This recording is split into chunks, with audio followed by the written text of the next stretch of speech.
Well, I think that was actually a main driver for doing the course, to make sure everybody's on the same page. So one of the things that we would do, if you think about the way I describe it was, well, it was within the British team, basically.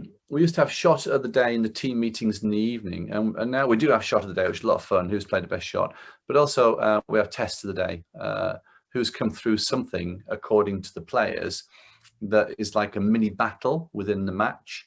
And therefore, thinking about how well you're tested during a match. And well, in a war, you can win a war but lose key battles, or you can lose a war but win key battles.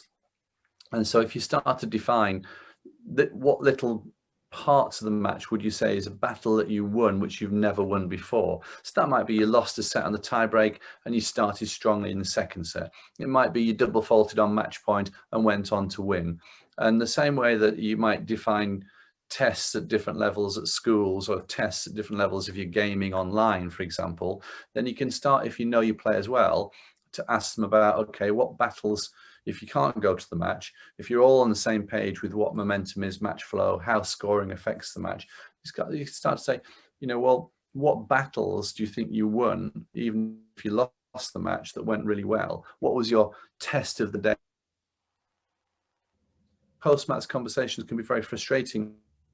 Oh, I just didn't play well, or you just played too well, or she just played too well. So it's starting to have that common language that you can discuss. So you're not just asking about, did your forehand go well? Were you fast to the ball? Did you get enough first serves in? You're now asking about parts of the match and segments of the match and what happened, and understanding the journey of the match and their interpretation of when the tough parts of the journey were and when the easy parts, and what changes they made.